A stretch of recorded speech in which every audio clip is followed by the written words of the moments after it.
Miami put forth an improved performance versus its rival. But once again, that was not enough to grab the 3 points. Hello everybody and welcome to the latest episode of Miami Total Futbol Radio.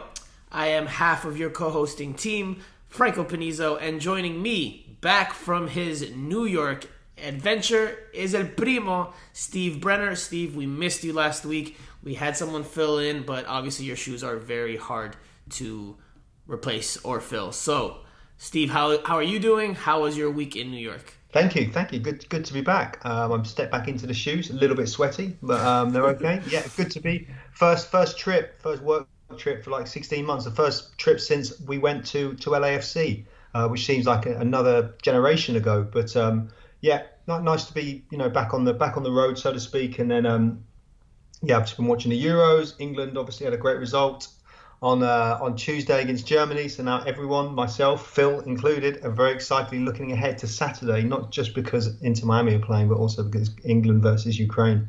It's all happening. David Beckham's also in attendance for these games, and he's probably enjoying them a good bit too. And look, we left, I think the last podcast you were on a couple of weeks back with me saying England was overrated, and look, they've been getting the job done. I won't say it's been the most aesthetically pleasing way, but they've been getting the job done, and look, on that side of the bracket right now in the Euros, I see them having a really good chance of making the final. Yeah. We've been here many times before. First time in 50 years England followed up a semi-final at the World Cup with a quarterfinals in the Euros. But look, and I'm sure we'll touch on it.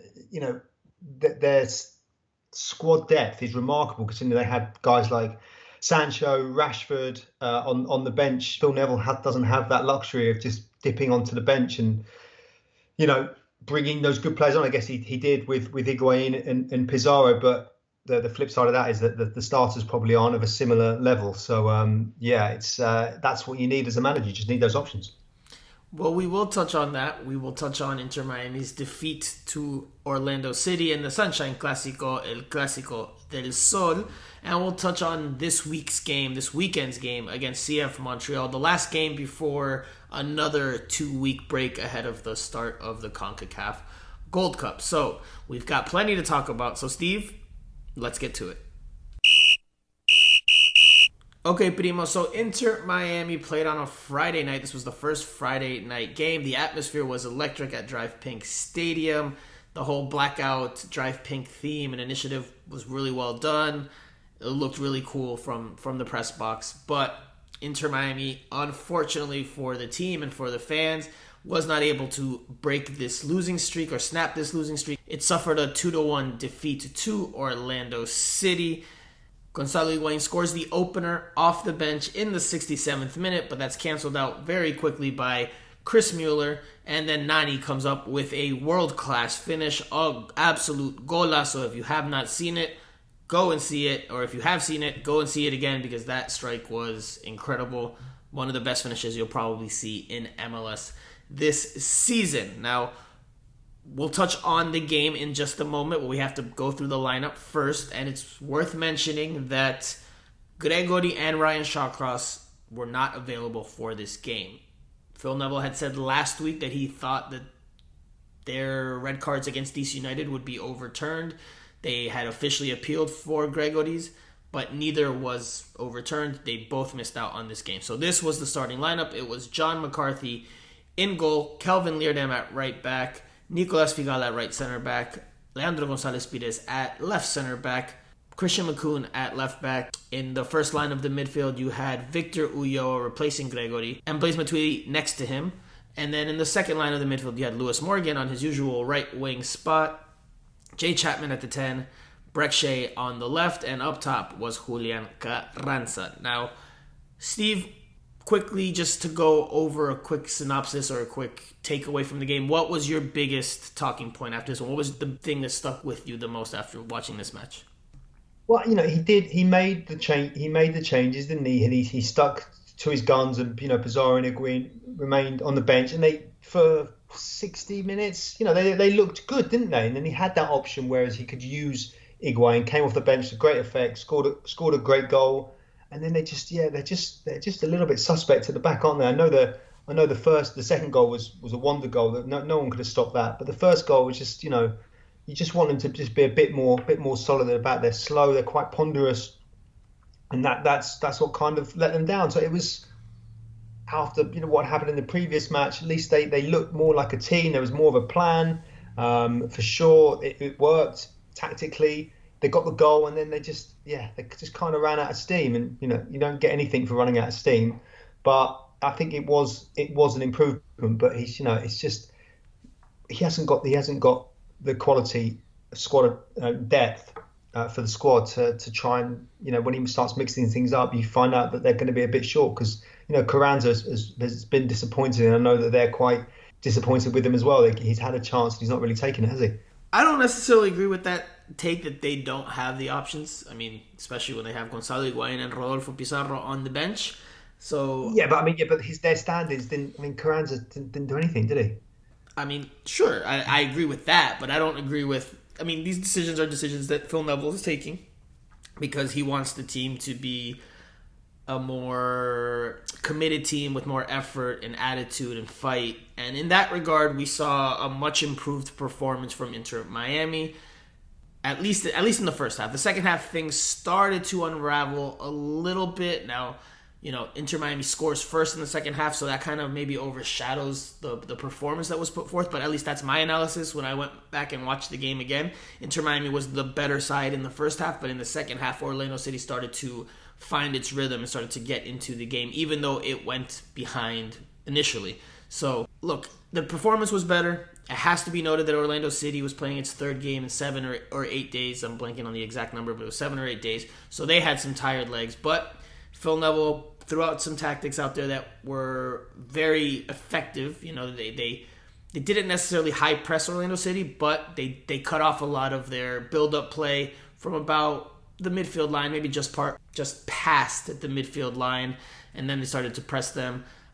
And you just saw the fight and grit and attitude and mentality that maybe we haven't seen at different points of the season, and that gave Orlando City fits. It gave them a lot of headaches, and it allowed Inter Miami to dictate the tempo at times because they had the ball and they knocked it around pretty well in moments. So it was an improved performance.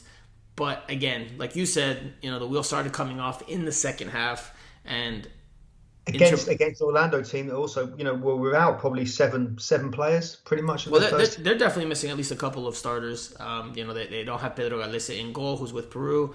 They don't have Jackson Mendez, who's with Ecuador. So they're missing a couple of starters as well as some other players. They had 2 young fullbacks playing in this one, starting in this one. So even still, this is a really good Orlando City team that's near the top of the Eastern Conference. It's one of the best teams in MLS, and Inter Miami put up a good fight.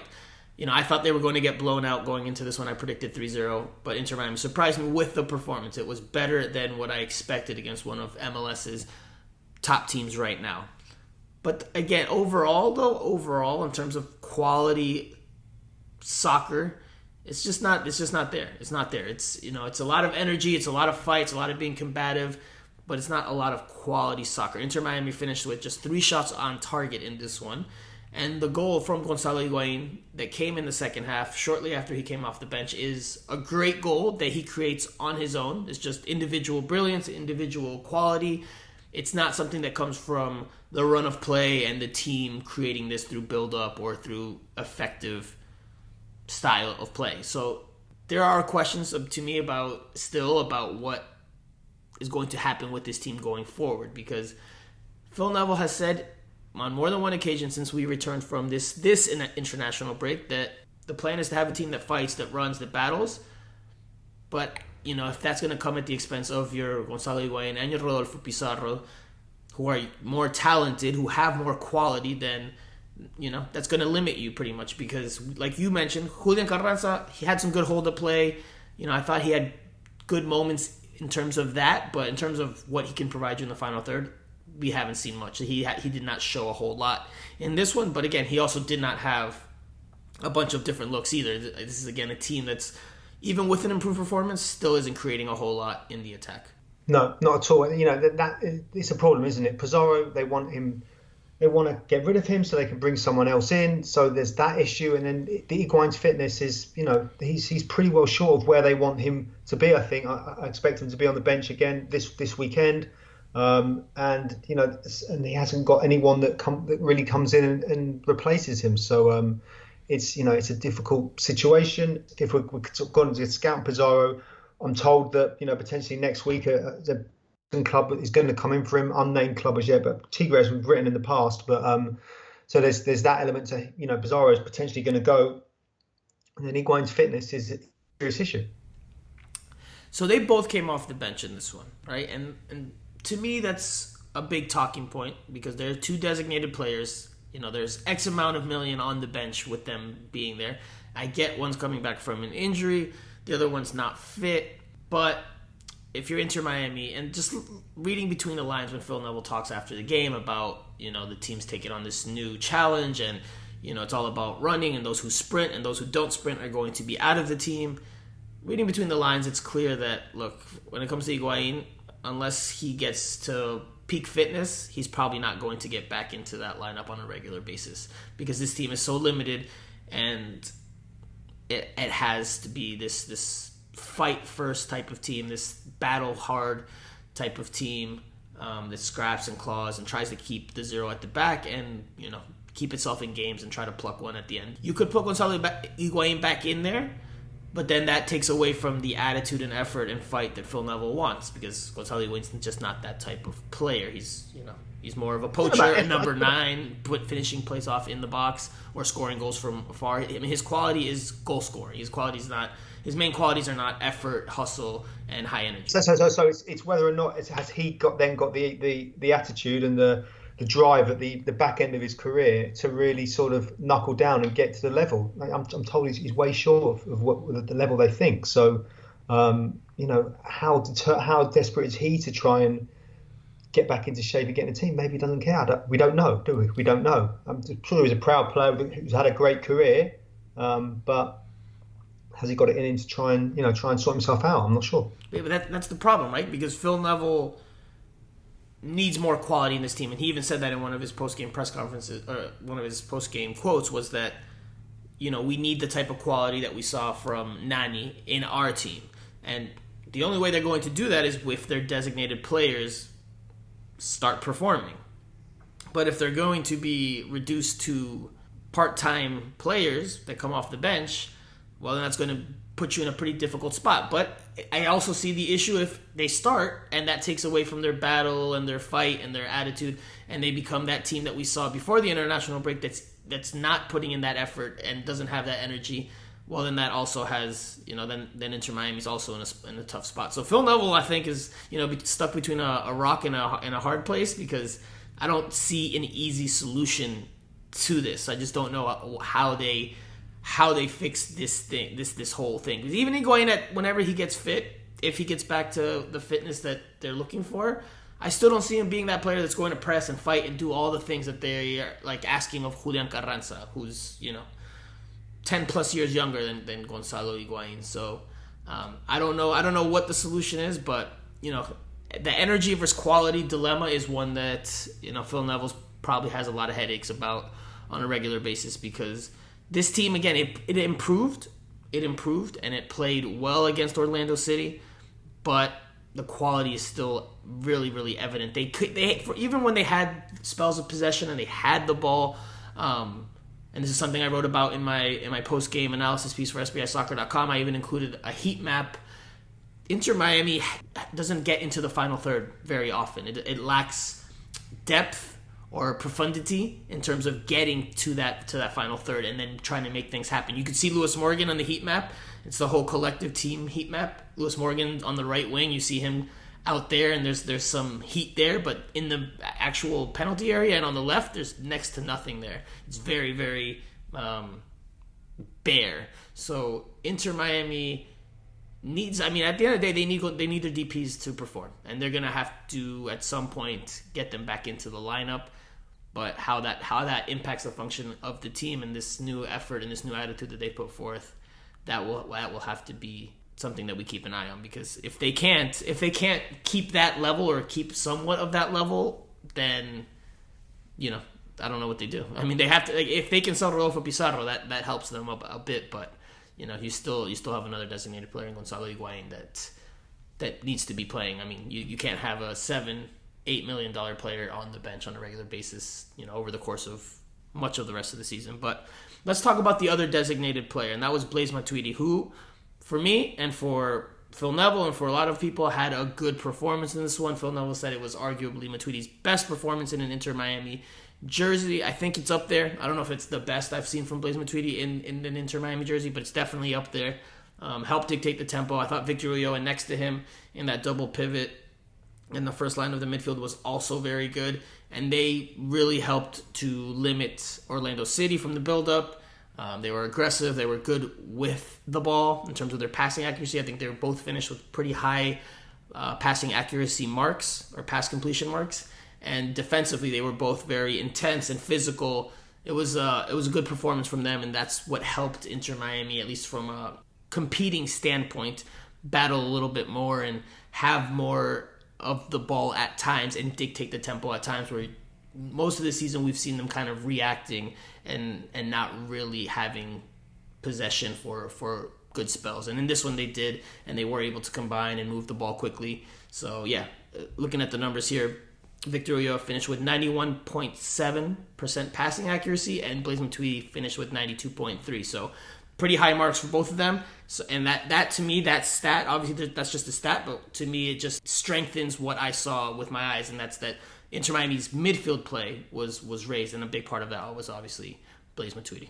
Yeah, I mean, that's it. You can set up like that and have two banks of four, and they're very, very sort of, solid, and you can be hard to play against. And that's, England is the same. That's what they did. They all got these flair players, but yeah, they tried to keep it solid and just keep chances to a minimum. And Inter Miami were able to do that, but then it's the problem of when then they can convert sort of good opportunities into actual goals and change the game with some bit of magic. That's what's missing, isn't it, really?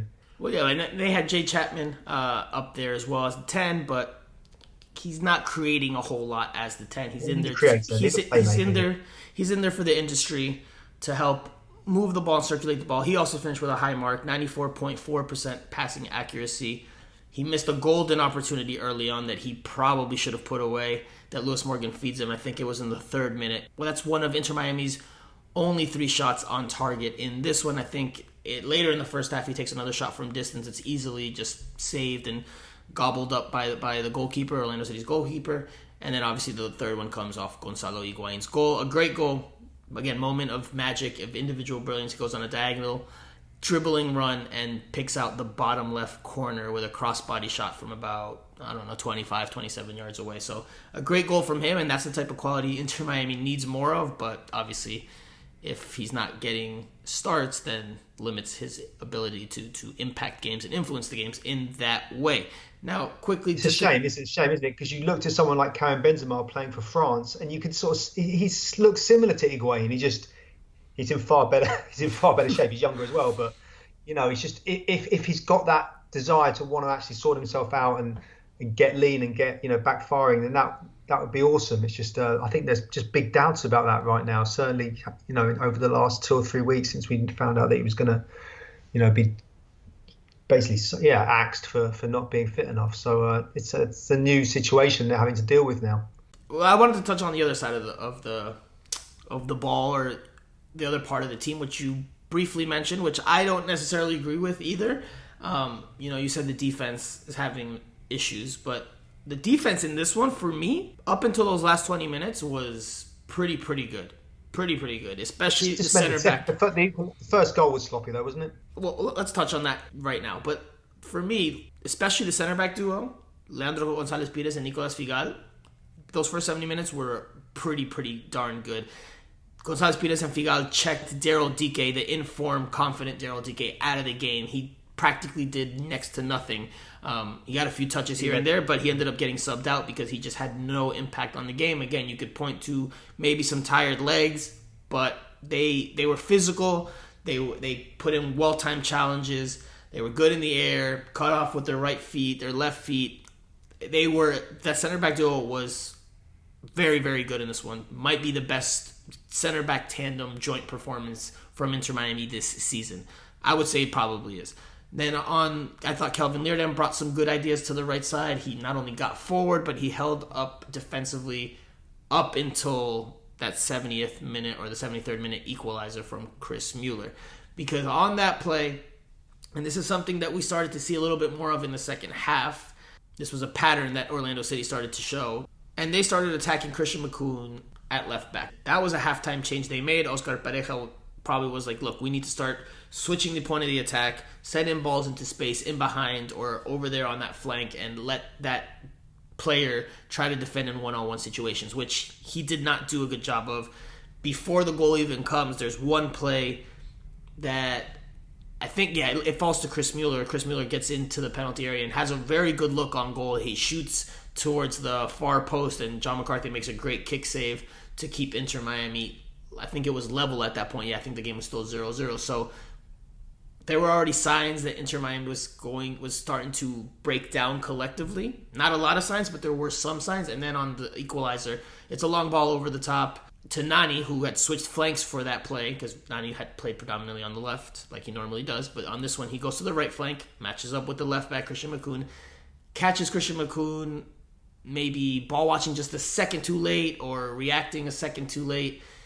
And he gets to it, hits a great cross in, which is a quality cross because he picks it out of the air on the bounce. He didn't collect it, he didn't trap it. He just smacked it into the penalty area, and then Chris Mueller at the back post, dumps it home.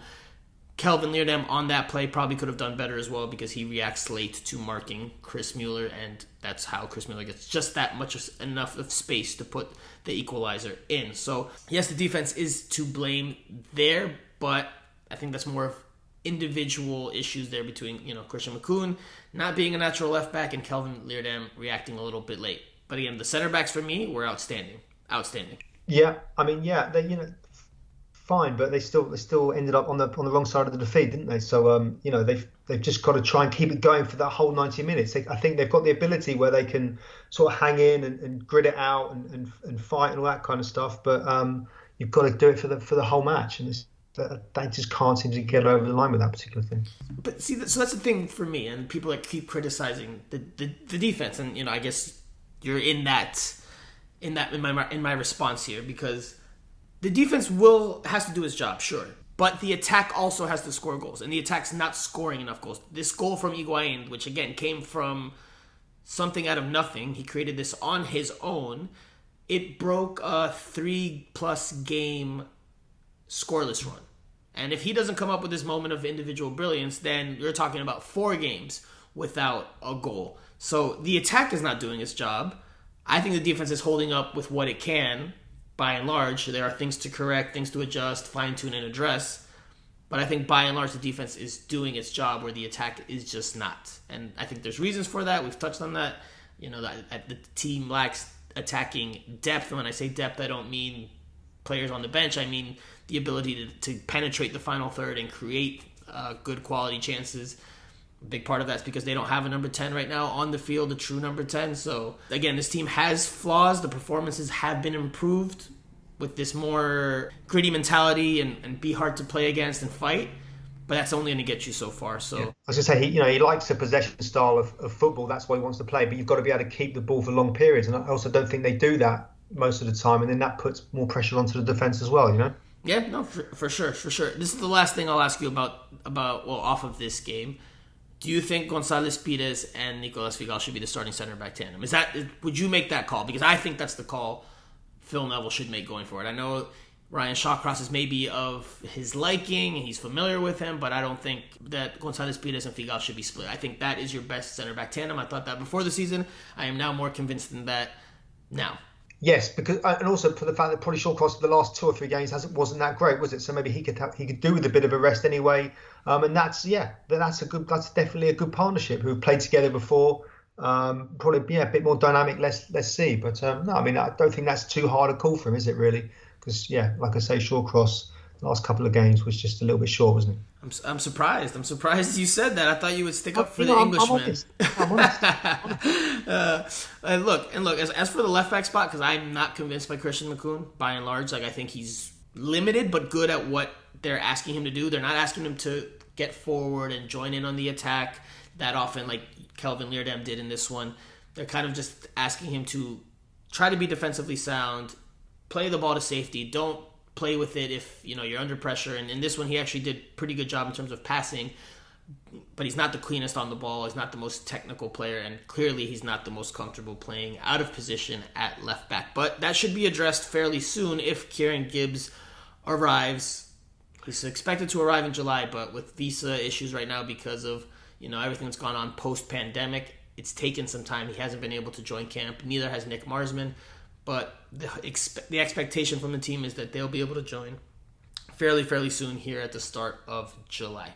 But let's leave it there. Steve, we'll come back after the break. We'll touch on this weekend's upcoming game against CF Montreal, as well as touch on other Inter Miami news, including something you heard fairly recently about a transfer target. So we'll do that after this. The 3 goals on the pitch were provided by, 2 were scored by 2 world-class players and set up by a world-class player as well. So that's the kind of quality that we want. That's what we need more of. Okay, Steve, before we switch and put our focus towards this weekend's game against CF Montreal, which will be at Red Bull Arena. It's supposed to be at Drive Pink Stadium, but it's at Red Bull Arena now because of the Gold Cup preliminaries and everything that's going on. Again, this was an Inter Miami away game. This is a CF Montreal home game, so it's been moved to Red Bull Arena in Harrison, New Jersey. But before we touch on that, you have some breaking news. What have you heard about one of Inter Miami's top transfer targets? Yeah, top target, Willian. It doesn't sound like that's going to happen now. His wage demands, wanting around in the region of $12 million a year. I mean, that would make him Inter Miami's best paid player, I would have thought. But yeah, all sounds like that's not going to happen now. So they have to move on to other targets. Who those targets are right now, we're not sure. But yeah, Willian doesn't seem to be happening. That's a shame because that would have been I think he would have been good, definitely in the middle of the park, just dynamic. Just getting in amongst it. I think he would have been a good signing. But those wage demands are kind of out of Inter Miami's reach. Yeah, I think they would have probably played him out wide on the left, though. I think that's the spot. I mean, maybe they would have put him as a 10. He could play, couldn't he? So sure, maybe they put him as a 10, but I think they would more likely put him out on the wing, on the left side, just to have a little bit more balance. Because as we've said throughout this year, and we've repeated since 2020, this team is very unbalanced in terms of the attack. It's mostly Lewis Morgan creating down the right, and not much coming down the left, which, again, we saw in this game. Going back to the Orlando City game, Breck Shea had 27 touches. He was the starter on Inter Miami with the least amount of touches, and that was by a pretty wide margin. I think Julian Carranza was next with 42, and that's taken away, obviously, goalkeeper John McCarthy. So from the field players, Breck Shea had the fewest amount of touches from the starting group. But anyway, let's going forward to this weekend's game against CF Montreal. The last time these two teams played, Inter Miami suffered an ugly 2-0 loss. It was in that rain delay match that I know you remember well, the day before my birthday. So what do you expect from this one? What do you think Inter Miami will do in this one, and how do you think things will go? Well, I mean, if you remember, Montreal were really good that night, weren't they? It's a great team performance, good young players, and they'll certainly be confident considering how easily they dealt with Miami in that game. It was that was a disappointing performance. So Miami will do well to make it sure that it's not more of the same, really. Well, Montreal's not necessarily a top team in the East right now. They're in 9th place with a 3-4-3 record. Since that last Inter Miami game, they have lost twice, tied twice, and won once. They haven't scored a whole lot of goals. They have scored a total of 3 goals in those 5 games. So CF Montreal is not necessarily the toughest challenge or the biggest test for Inter Miami. So this is a game that they should be able to get at least a point out of, given what they have on the roster, be it on the bench or in the starting lineup. They should be able to at least get a point. Obviously, that's the challenge. But Montreal, their key to success in that game on that Wednesday night with the torrential downpour and the lightning delay, their success was high pressing Inter Miami. And that was when the blueprint was laid out for how to make life tough for Inter Miami and how to beat Inter Miami. And it took Phil Neville some time because he kept trying to emphasize building out and playing short. They suffered some more losses. Then he kind of changed things. Although in this past weekend, Inter Miami did play with the ball a little bit more out of the back, more than we've seen in recent matches. But I don't think Inter Miami is going to make the same mistake. I don't think Phil Neville is going to have his team build out against the CF Montreal team that, like we saw that night, was intense, was able to high press effectively, and was able to force Inter Miami into errors and mistakes that led to chances and goals. So I think Inter Miami will play more of this longer ball, direct, fight for second balls type of style. And I think it could lead to obviously a better performance and possibly a result. Because as we know, soccer is a sport that is constantly demanding performance and result. And Inter Miami, something I said after the game, Inter Miami in this game against Orlando City got a performance, but it didn't get the result. So they need to have both. They need to get the performance and the result. I mean, obviously you can get a result without having a good performance, but a better performance with a good result, because this team is still in a bad way. They've lost 4 in a row now and 5 of the last 6, with the only win in that stretch coming against FC Cincinnati. So just for confidence sake, for players believing in what is being done on the training field and the coaching staff, they need a win in a bad way. So at least a draw just to start getting some points again, break this funk. We'll see how they go about it. Are you feeling good about their chances, or do you still think this is going to be a tough ask for them? I think it's going to be a bit of a tough ask. Like I say, they're not in amazing form, Montreal, but it just depends which kind of Inter Miami turns up, and just can they affect the game enough in that final third, in the attacking third, to try and make a difference, because they could probably hold them off. It's just whether or not they could just score at the other end. Well, one plus for Inter Miami, I guess, is that Rodolfo Pizarro will be with the team, from what we know, because he was supposed to leave for international duty with Mexico this week for a pair of friendlies before the CONCACAF Gold Cup. Now, Mexico announced this week that he had been replaced on their roster by Efrain Alvarez. We don't know why that is, because Rodolfo Pizarro, like we mentioned, he came off the bench on Friday against Orlando City and he played some 20, 30 minutes. So from what we know, he's healthy. Now, maybe, and this is just my speculation, this is not information, I'm just speculating here, maybe Inter Miami said, all right, look, he's healthy again, let's keep him for this game against CF Montreal, just to have him as an option off the bench or for the lineup.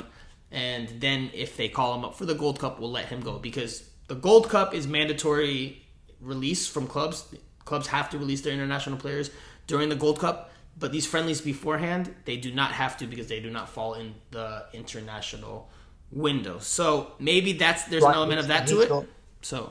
Well, he's not sure, is he? He's as we speak right now, Pizarro's not sure if he's going to get called up or not. So it would actually help Inter Miami if he did get called up. They think that a team is going to come in from next week, but either way, that could sort of push it along if he's involved with the national team. So I have to see what happens with that. Yeah, you think he would probably go? He would be included in the squad, though, don't you? I think so, because in the Mexico's announcement, in their tweet, it said Efrain Alvarez replaces Rodolfo Pizarro on the roster for the next 2 friendlies. It didn't say on the roster for the Gold Cup. Had no mention of the Gold Cup. It didn't say, even to give an explanation for why that was. So again, me reading between the lines, not information, just my speculation here. I think it's just a matter of Inter Miami wanting to keep him for this next game. Obviously, he misses out on the friendlies, but that still leaves him available for the Gold Cup. So if Mexico wants him on the Gold Cup roster, then he can go next week and take part in that, and obviously maybe raise his stock on the transfer market. So, Steve, lineup predictions. Do you see anything different from Phil Neville in terms of the starting team?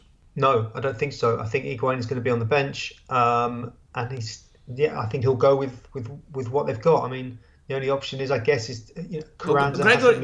Gregory will come back in, right? Gregory comes back in for Ulloa in the center of the park, because Gregory's no longer suspended. Ryan Shawcross is available again, but you said you wouldn't start Gregory. You wouldn't start Ryan Shawcross. No. Okay. Do you think Phil Neville starts Ryan Shawcross? I don't think so. No, I don't think so. Okay. I don't think so. Okay. Yeah, I think the lineup will be the same, aside from Gregory coming back into the central midfielder, and maybe we see a change at left mid where Brek Shea again just didn't really do all that much, hasn't really impressed in the last couple of games. So someone's got to score the goals, haven't they? Someone's got to score the goals. Who's going to score the goals? Yeah, no, somebody has to score goals, but who's that going to be? Who's going to be your goal scorer? Who's going to create those chances for you? Carranza's a striker, so that's his job, isn't it, to score goals? So yeah, but he's got to get the ball in the final third as well. And if they're not getting him the ball, then it's the same thing we talked about with Gonzalo Higuain earlier this year and last year. If he's not getting the ball in dangerous spots, then obviously as a striker, it kind of limits your ability to score goals. Sure, Gonzalo Higuain, for his qualities, is capable of scoring great goals from distance. But that's not something you're going to get on an every game basis, not even probably on a regular basis. So the team needs to perform better in general, which is why I think maybe Brek Shea could come off at left mid if they need a little bit more from that position, because, again, in this last game against Orlando City, just wasn't good enough. And I think that's kind of been Brek Shea's... I think that kind of sums up Brek Shea's time since he joined Inter Miami. It's been kind of very up and down. One game, he'll score a goal and play really well. Next game, not so much. He's kind of quiet, goes invisible, but gets very few touches. So very inconsistent in that way. And at this point, you might need to look at another option. Maybe Pizarro could get a start. Maybe he can get back into the lineup out there on the left just to get that energy as well as that little bit of quality. So we'll see. I think there could be a change at left midfield. Steve, quickly, what is your prediction for this week? And does Inter Miami break this funk? Does it put an end to it once and for all, or will we be talking about another loss next week? No, a brave 2-2 draw. Okay, a draw. I will say a 1-1 draw. 1-1 draw. I don't see Inter Miami scoring twice. So I think they'll get a point, they'll get a result, but I think it'll be another scrappy affair. We will see. All right, well, that does it for this segment. We'll come back after this to talk about a couple of other little news and nuggets that have come out from Inter Miami, and we'll give our final thoughts as well.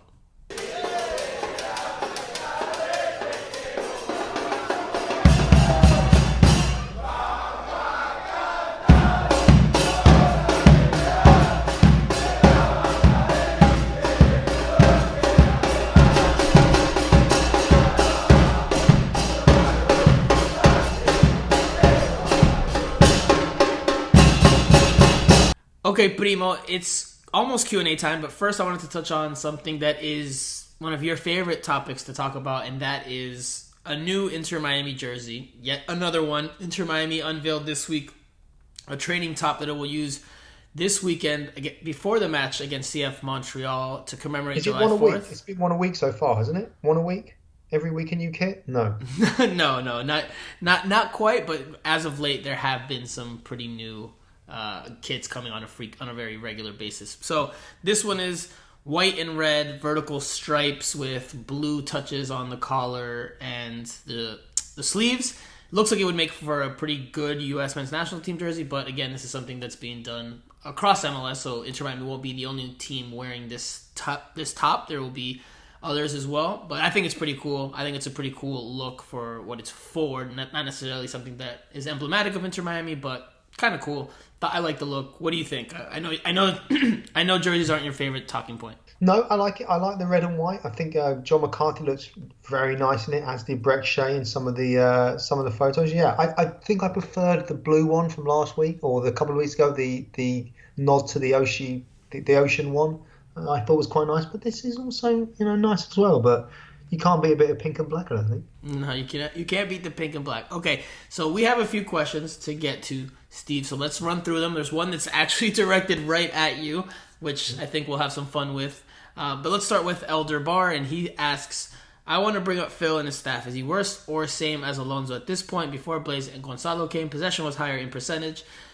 Thoughts on possession? Fitness is terrible. Is Fort Lauderdale a horrible place for football? Primo, you can begin there if you'd like. Very negatively loaded question there, just dripping with negativity and cynicism. Do I think he's doing a better job than Diego Alonso? I think that he's been, I guess when you tally up the points, I would say it's the same, isn't it? I think that Phil Neville needs to be given a season before we completely reflect on it, and also because he was handed this squad really. I mean, I know he has made some signs that they've tried to sort out the roster, but the movement of the DPs is going to be crucial, and it's pretty much his the squad that he was given, plus you've got the different fullbacks maybe, and Shawcross and Kieran Gibbs I'm told is coming on Friday, but look, they haven't started well, but I do think he was given, if you know this phrase, a bit of a hospital pass when he was given that squad, because that was what it wasn't a great squad last year, was it? It hasn't suddenly improved this year. As for Fort Lauderdale, I think Fort Lauderdale's great. I think the stadium and the training ground, everything is cool. Yeah, there's not much of a fan experience, I guess, around the edges of it because of its location. But I mean, I think on the whole, I think it's absolutely fine, and it's a great place to watch football. Yeah, I think the sentiment's more along the lines because of the results, and obviously the Miami Fusion, even though they did well, they didn't last. Neither have other iterations of professional soccer that have tried to happen in Fort Lauderdale, or try to call Fort Lauderdale home. So I think that's where the question's kind of coming from when you include Inter Miami's results. I don't think it's a terrible place for football. I think once Inter Miami gets through these growing pains, and there have been quite a bit, and there probably will be a lot more, once the team can get on track, I think it will ultimately be a very successful team. It's just how long will that take? But as for is Phil Neville worse or the same as Alonso at this point? It's still kind of to be determined. Now we're getting into closer to the midway point of the season. We're heading in that direction. So maybe at that point we'll be able to better assess and analyze the situation, because Diego Alonso had a team that was being built from the ground up. Phil Neville has inherited a team that's already in place, but he's dealing with other issues like designated players being injured, other ones not being fit, etc., etc. So different issues. We'll see. The results will speak for themselves. We'll see where Inter Miami is at the midway point. So next question comes from Lucho Lalo, 1896, and this one's directed at you, Steve. Primo, off topic, but England is the equivalent of Mexican's national team in Europe. Always have had head in the clouds. You guys beat a Germany who have been trash and have the easiest route to the final. Hope y'all lose, LOL. Love you on the pod though, LOL. Was Bex there to find a potential DP? That's amazing. That's like the best tweet of the month. Thanks for the love and the hate in the same question. That's awesome. That's incredible. Head in the clouds? I don't think so. I think as a country, with England's sort of soccer heritage or whatever, we expect that they should be have done far better than they have. Don't forget, England have only ever won one tournament ever, and that was in 1966, 55 years ago. And only us getting to the Euros quarterfinals this time is the first time in 50 years that they followed up a semi-final in the World Cup with a quarterfinal. Sorry, a semi-final of the World Cup with a quarterfinal in the Euros. Have Mexico ever won the World Cup? I don't think so. No, they've never won the World Cup. No, but only teams from Europe and South America have. I don't think do Mexican fans think that they should be contesting that winning World Cups and winning the Copa Americas. I think the sentiment is, I'm reading not reading between the lines, but I'm just gonna assume here, and I think hopefully I'm not misrepresenting Lucho Lalo's question or comment here. I think he means just in terms of like where the media holds the team, like what standard the media holds the team to, because Mexico often is spoken about, at least nationally in Mexico, about how good of a team it is. It's the top dog in CONCACAF. It should be fighting for a deep spot in the World Cup, and yet it hasn't made it out of the round of 16 at a World Cup.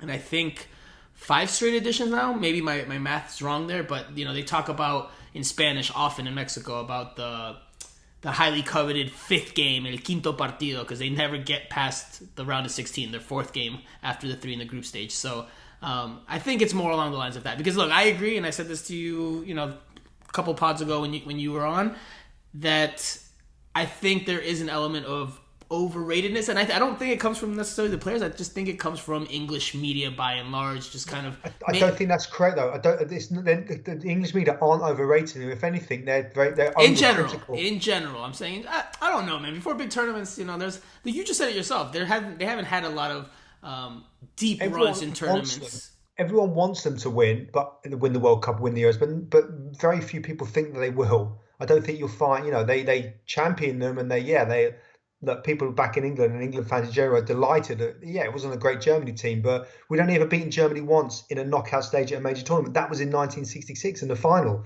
Lost in 1970, lost in 1990 the World Cup semi-final. Beat them in the Euro group stage, and I think where Phil Neville was playing 2000 and 2000. Then went out in the group stage, so that was no good.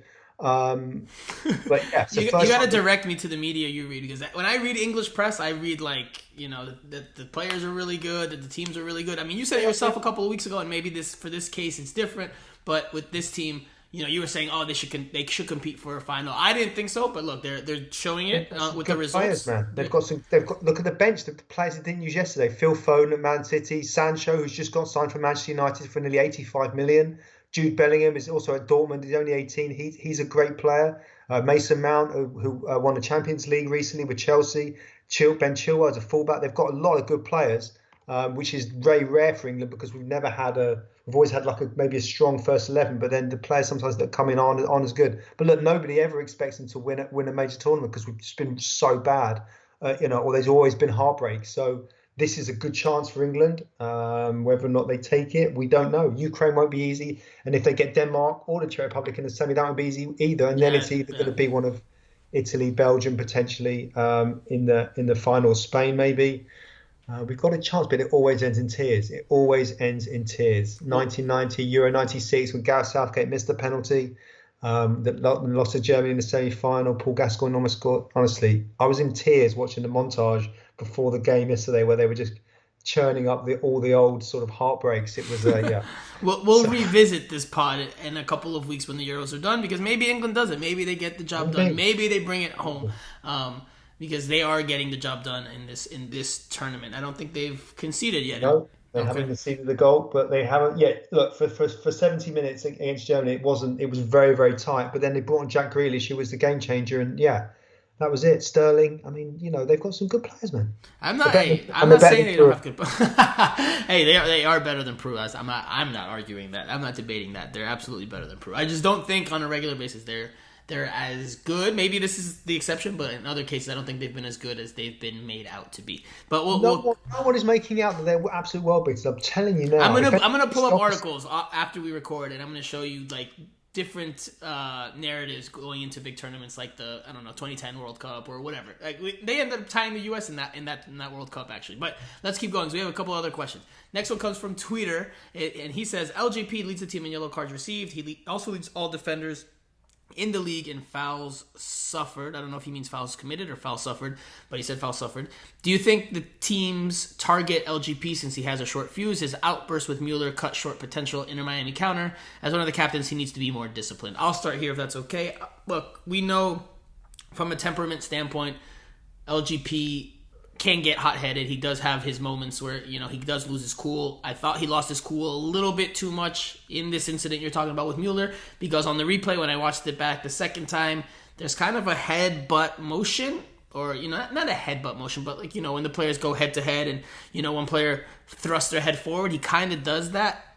I hope for Inter Miami's sake that doesn't lead to a suspension upon the MLS disciplinary committee. I hope not for Inter Miami's sake, because like I said, I meant earlier, I liked what I saw from LGP and Nicolas Figal by and large as a joint center back tandem.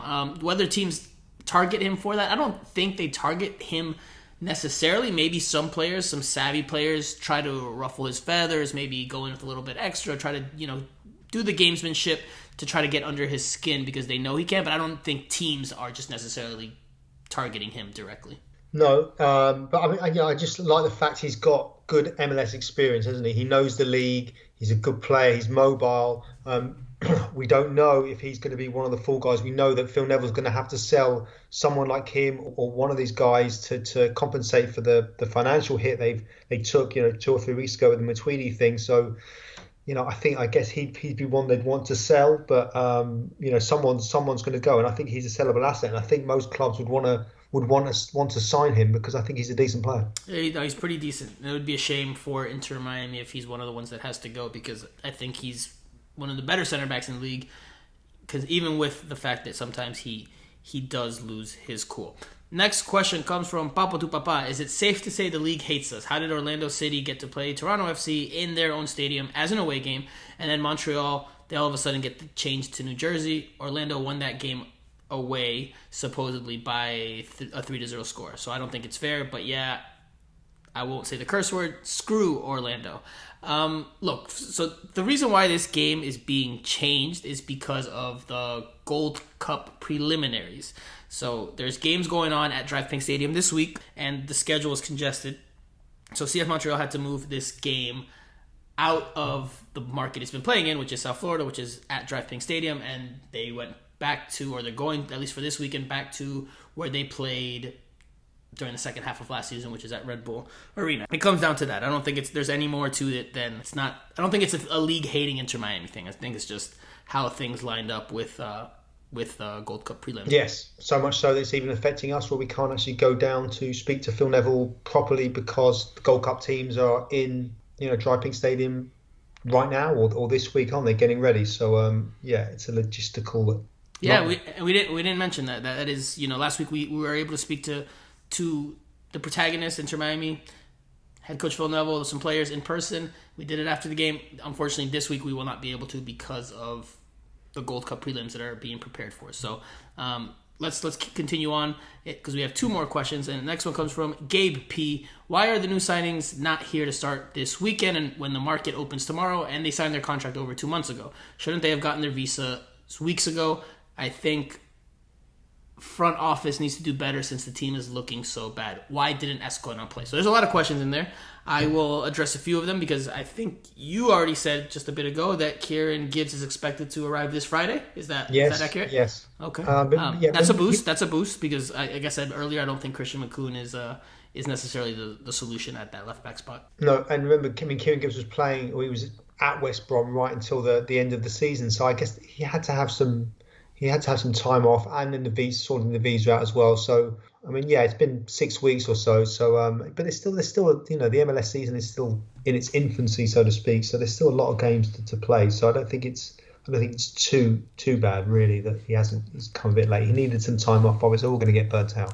Well, they didn't need some time off. He probably could use some time off. I don't know if he needed some time off because, look, Jeff Cameron came off of a long season and he jumped right into it with FC Cincinnati. He even played against Inter Miami. Made his debut for them in that game. I think it was in May now we're talking about. We're almost in July. So they didn't necessarily need, but, they probably negotiated that in the contract. Hey, I'd like a little bit of a break before I jump back into things. We've seen him on social media channels at, the Brooklyn Nets games. He's been traveling. He's been getting some proper downtime, which is fair. You do occasionally as a professional athlete need some downtime to recharge the batteries, but did he need it in the sense that if he didn't, then all hell breaks loose? I don't know. But as for the visa thing, quickly to touch on that, because of the pandemic and everything that's gone on since then, visas have been hard to come by, or harder to come by. There's processes are taking longer. That's what's happened by and large with Kieran Gibbs and Nick Marsman, from what we've been told, from what we understand. So that's the reason why they haven't been able to arrive as early as was expected initially, because early on the belief was that they'd arrive in June at some point and then they would start playing as soon as they were available on July 1st. But that looks like it's going to be pushed back. As for why Ascona didn't play, I heard something, but I'm gonna keep it to myself until I can confirm it, because I don't want to put something out there that's not accurate. But I did hear there was a reason why he didn't play this past weekend, why he wasn't on the game day roster, but I will work to confirm that and come back next week and we can talk about it, because again, I just don't want to put out anything out there that's not accurate. Or he not wasn't on Matuidi's yacht, was he? No. It's not. It's definitely not that. It's definitely not that. Okay, so the last question comes from CJ. Are you guys keeping up with Fort Lauderdale CF? What do you think of the young talent there? With all the sanctions we will be facing, who do you think on Fort Lauderdale CF can you see stepping up and helping this team now or next year? So I've been keeping up with Fort Lauderdale CF a bit, not anywhere near the level that I have with Inter Miami, of course, but I have been keeping up with them, seeing that there are some pretty good performers in there, including George Acosta, who is well on his way to breaking the assist record in USL League One. So there are some players in there that have a future in Inter Miami colors, or an Inter Miami roster. It just, depends on how things play out. I think we're talking longer term. I don't think necessarily it'll be this year. I think George Acosta's one to watch. Edison Ascona, obviously he's been with Inter Miami, but he's getting minutes with Fort Lauderdale CF, so keep an eye on him. Mitch Curry, the English bloke, I think he's also shown some things and could potentially make the jump up. And of course, Harvey Neville as well. He's probably a good shout for probably making his way to the Inter Miami roster at some point in the near future. Yeah, Mitch Curry actually looked good, didn't he? He scored a few goals, doesn't he? So I think they'll be looking and seeing for sure. It'll be interesting to see who's going to get the nod straight away. In terms of the process, can they just be called up pretty much straight away, or does it need some sort of time? I mean, they could be, promoted this year if that's what Inter Miami decides to do. But I think they'll tap into that. I think we touched on this a couple of weeks ago, or maybe 3 weeks ago, when the sanctions were announced. They're going to have to tap into the Fort Lauderdale CF team with all the money, the TAM and the GAM, the allocation money that they'll lose.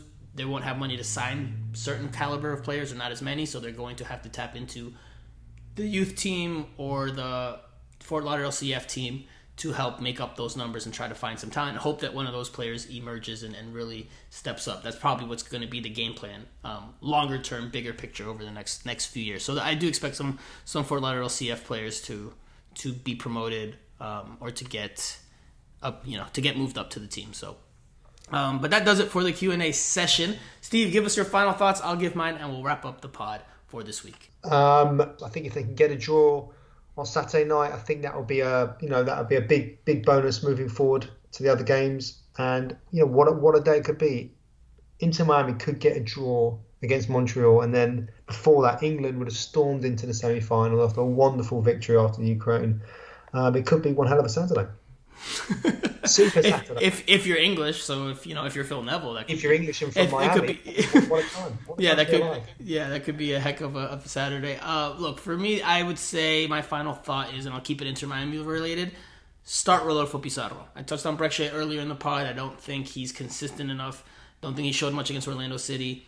I think Pizarro can give you an upgrade in quality while also not making you diminish or lose all that much on the defensive side, because as we know, or as I think we agree, even though I know you're not high on Pizarro, he does run around a lot. He does cover a lot of ground. He does put in a lot of work on the defensive side. So I think from a hustle and attitude and fight standpoint, he can keep you where you've kind of been at more or less, and maybe give you a little upgrade in the final third. He's not going to score golazos like Nani did on the weekend, but he can give you a boost in quality. Throw him out there on the left. See if he can help you before he maybe goes to the Gold Cup or not.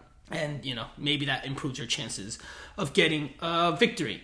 So, Steve, that does it for this week's pod.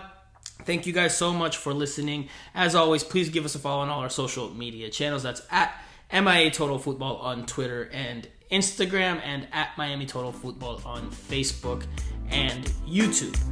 For Steve Brenner, I am Franco Panizo. Enjoy the game this weekend. Enjoy the holiday, and we'll talk to you guys again